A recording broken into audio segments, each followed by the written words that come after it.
Shalom, bon Erev Shabbat, Teruma. La paracha porte le nom du mot prélèvement. Il s'agit de la mitzvah que Dieu dit à Moshe de dire aux enfants d'Israël, qu'ils prennent un prélèvement pour moi, s'agissant la construction du Mishkan. Comme dit le texte ensuite, ils apporteront des choses matérielles, ils me feront un sanctuaire et je résiderai au milieu de eux. Et là, la question se pose. Pourquoi fallait-il apporter des éléments matériels, construire un lieu physique? Bien sûr, il y a de l'or, de l'argent, du cuivre, des pierres précieuses. Limiter un endroit, mais pourquoi? Dieu est infini, Dieu est illimité. Pourquoi doit-on lui faire une maison, un endroit précis? Dit le texte, sa gloire remplit toute la terre, Dieu est partout. Pourquoi le limiter à un lieu précis, dans une dimension limitée? De nos jours encore, quand nous devons prier, la tfila, la prière, principalement la Hamida, celle que les 18 bénédictions, 19, il est écrit, la halacha, c'est qu'il faut toujours prier vers Yerushalayim, Jérusalem, l'endroit du temple.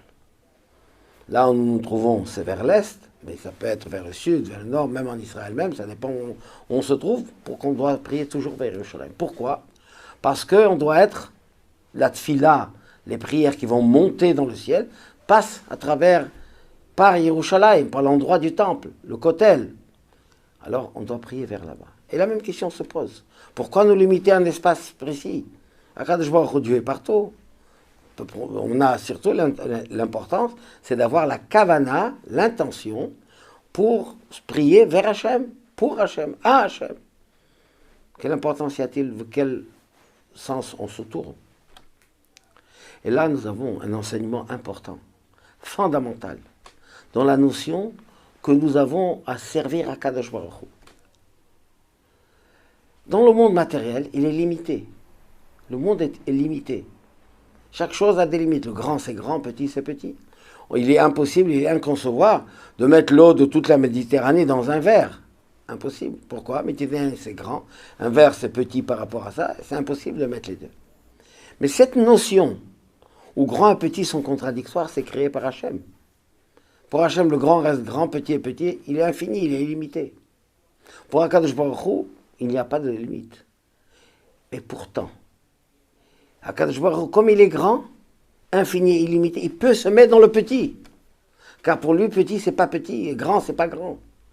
Donc Akadosh Baruch Hu veut que nous, les Juifs, par notre service, par notre action, nous ramenons Hachem, nous le faisons rentrer dans le monde matériel, dans les lois matérielles.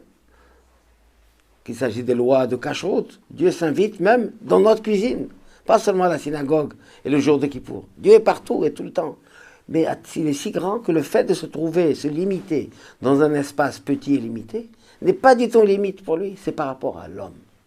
L'homme, lui, va créer un lieu où il pourra voir de sorte que Dieu est présent là. Comme au Beth Amikdash, l'endroit du Aaron était illimité de l'espace, tout en étant dans l'espace.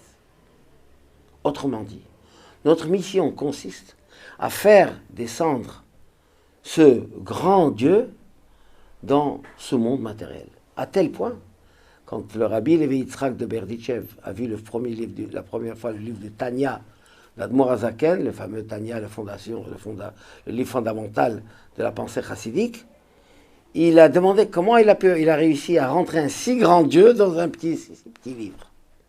C'est ça la grandeur de Dieu. Akadosh Baruch Hu, il n'est pas grand, petit, toute cette notion est des notions naturelles et humaines. Mais nous, dans nos limites, on doit faire amener la Kedusha. C'est pour ça que toutes nos actions sont liées avec le matériel. Trouma, dans le Mishkan, il fallait construire un lieu physique, géographique, que Dieu a donné les dimensions. C'est Hachem, précisément, a donné la taille des murs et tous les meubles qu'il y avait dedans. Tout était précis par Hachem.